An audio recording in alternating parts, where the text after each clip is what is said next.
Welcome back, all my beautiful car people.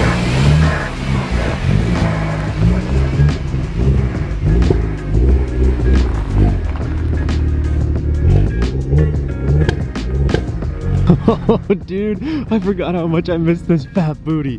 Oh my god. Dude, this car is so sexy. I still stand by that, like a street Genesis would be just an absolute killer daily.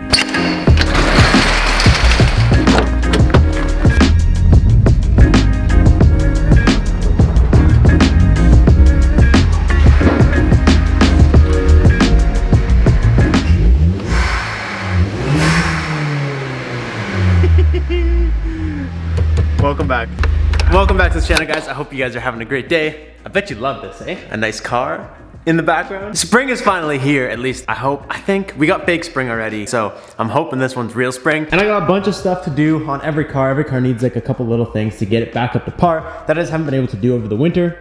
And I figured we start with the Genesis, mainly because it was living inside of this lawn wart, and I really want to take this lawn wart down. So this is actually the first time I've ever used carport like this, and a lot of people just, I guess they just don't put them up right, because this thing is an absolute unit, dude. I love this thing.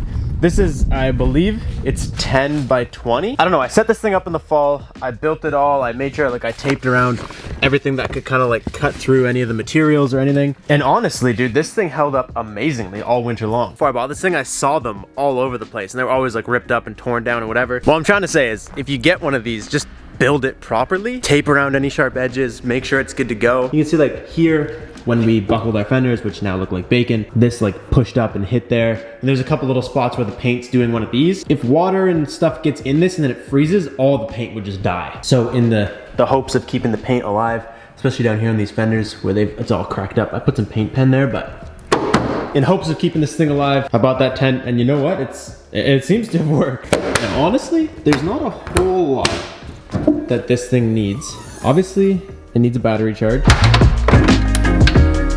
Let that do its thing, and an oil change. But I think what I'm gonna do is I'm just gonna do like an oil change party one day, because all my cars need oil changes and I'm not gonna be driving them just yet. It hasn't rained enough to get all the salt off the road, so we can pull them out and play with them, but they're not gonna be on the road just yet. So one day I'm just gonna do a huge oil change party. Really two things I wanna focus on for this car right now. The first thing I really wanna focus on is this. We did have a actually really cool bumper here. The bumper that was on the Genesis is probably my favorite bumper you can get for the Genesis, but we killed it, we destroyed it. I even tried to bumper cut it last year just so that like we wouldn't kill it and destroy it, but it didn't hold out. Something about how low that car is, even though it doesn't look low, it is. The rear bumper made its way into the trash. It was absolutely not savable. So my solution for that, I would like to introduce you guys to the Genesis's new rear bumper.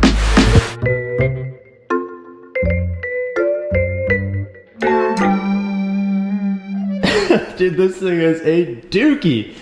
This is a stock Genesis bumper. We got this thing for like basically free. We were at the junkyard looking for something, and there was this haggard Genesis there. And I ripped this thing off, and it was in such messed up condition that the guy was just like, take it, man. What are you gonna do with it? Because to someone, you know, this is all broken up. Paint is all coming off, and there's an actual little like split right here. To me, this thing was a piece of gold.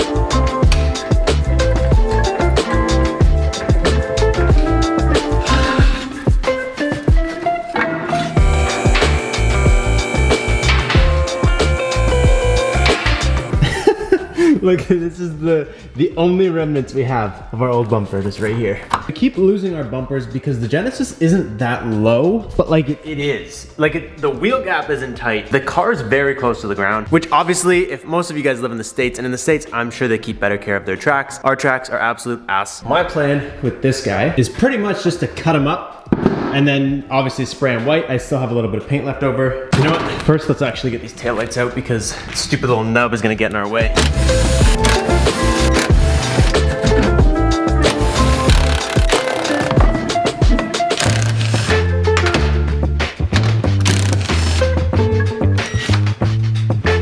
First things first, let's get this thing up here and see how dumb it looks in this nice bright blue.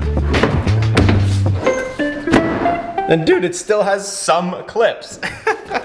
Nice. We're just gonna remove this tab altogether. It just ripped itself off last time, and it's in such a bad spot. Like, you gotta take the taillight out to get to it. And honestly, all I can see this doing is causing problems.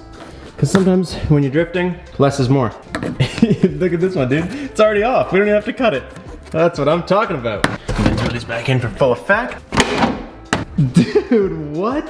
Why does this look so good? I can't decide if it's because this hasn't had a bumper on it in so long that having a complete booty just looks way better. Or if it's like a colorblind thing, because you guys know certain colorblindness sees certain colors really well, and mine's blue. I'm like obsessed with blue. It's like, this is fire, dude. This looks so good. Oh my God. It might also be because I just love a good Genesis. I might just be loving it. But okay, so you can see right away what I'm talking about. The bumper comes way down towards the wheel. And now our last bumper was expensive. It was beautiful, but it was expensive, and we completely destroyed it, especially with me learning and like not being scared to take risks and stuff. So on that other bumper, which had like a really nice diffuser setup here, we basically cut the whole diffuser off. And I was like, if I'm gonna do that again, all you're really left with is just this piece, and this piece looks the same no matter what bumper you have. So we got this boy. Honestly, I'm not entirely sure what this is gonna end up. All I know is we need a bumper on this thing, and why you gotta be weird? We need a bumper, and if we're gonna run it, it needs to get cut.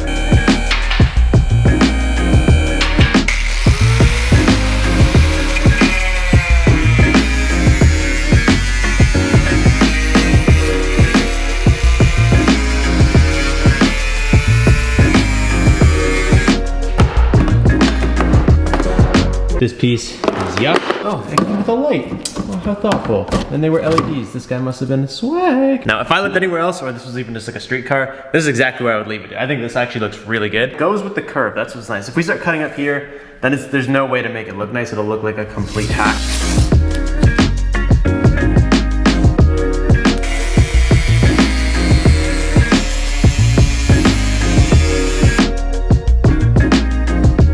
Taping it so I can try to keep the body line so it looks good. Okay, that's it. That's all I can bring myself to do.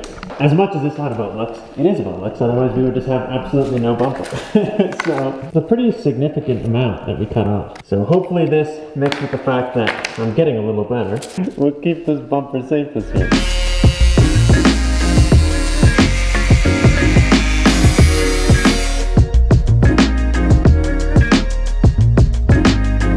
I'm not gonna lie, I like it. We could have gone up a little bit more, but I couldn't bring myself to do it. I went ahead and I rounded this, which is kind of like the equivalent of crossing your T's and dotting your I's if you're doing a bumper cut. What's really nice is that most of these clips are broken. You can see it just kind of comes out. There's one clip here, which isn't happy. So basically, if we just do a zip tie right here and a zip tie, same thing right here on this side, I got rid of those, and then you guys saw that this actually clips in. Oh, you can probably see it right here. And these clips are still really good on this bumper. So it like I can pull on it right now and it doesn't want to come off.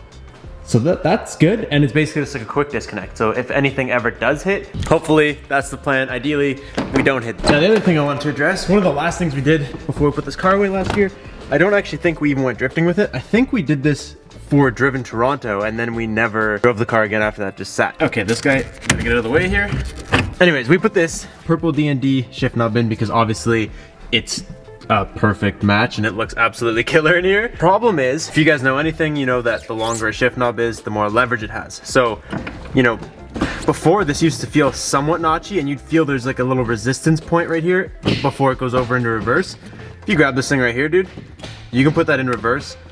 It literally feels the same as first gear. You don't notice a difference. We cannot be having that. That's dangerous. That is very dangerous. I think I remember talking about this when we did it. So D&D sends you this little thread adapter, which I believe just has some Allen keys that are holding it on. Definitely take advantage of the fact that this just bolts on to nothingness, because this is like a BMW style. It just pops off. Maybe we just cut the whole thing off.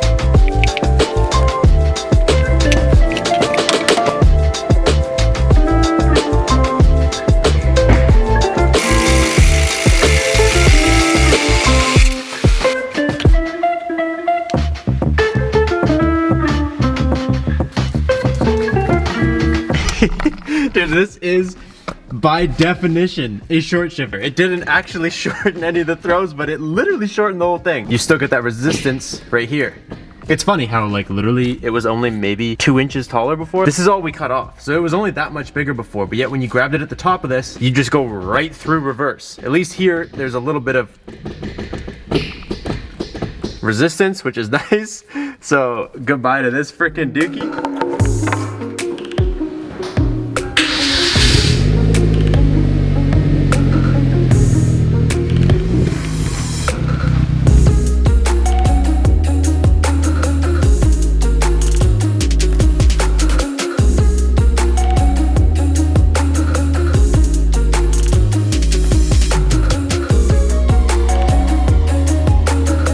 it out, dude. The cut isn't that much higher. I was really worried if we go up too high, it's just gonna look like, you know, why do you even have a bumper there? It's just weird. But you can look at it from either side and it honestly looks really good. And in person, I don't know why it's so dark on camera, but in person you see like this whole muffler. It's super nice. And the bash bar, I'm actually kind of a fan how you don't see the whole thing.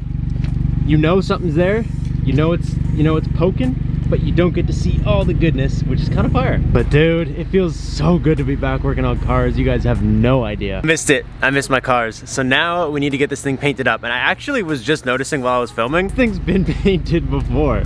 If you look at it, for one, that's probably why all the paint is flaking off like this. I just thought this was clear at first. I didn't really look. Like I told you guys, we got it from a junkyard. It was whatever. Then if you look over here, somewhere in certain lighting, you can see like a little bit of a paint run.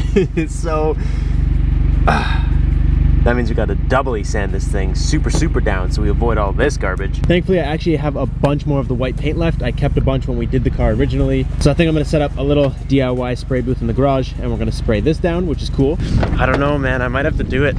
I know that same reason as like me building it for a drift car, the same problems will happen when I try to build it for a street car. There's not a ton of aftermarket support. There is aftermarket support, but it's not like a BRZ or something. It's like a weird ecosystem for this car. But I love them, dude. The booties are so thick. I think this will make a sick daily. This thing was supposed to be my daily, but I built it to be a gas guzzling beast. And at the way gas prices are going these days, dude, I'm gonna need a daily for my daily.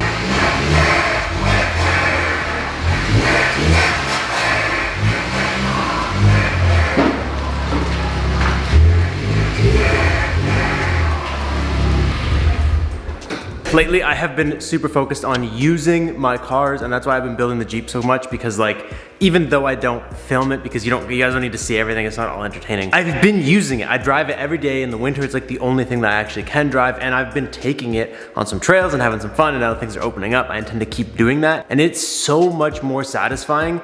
And I've figured out, at least I think I figured out, the reason why so many people have cars sitting around in their driveway and so many people have these projects that they're not finishing, myself included, is because there's no drive behind it. Like, why would you want to get something done just to park it? Where we live, it might be a little different than where you live, you might be able to daily it, I don't know. But for us, it's like park it 6 months of the year, and then the other 6 months of the year, you're kind of like driving it sometimes. It's a lot of effort for very little reward. And lately, I've been getting a lot of reward out of building my Jeep.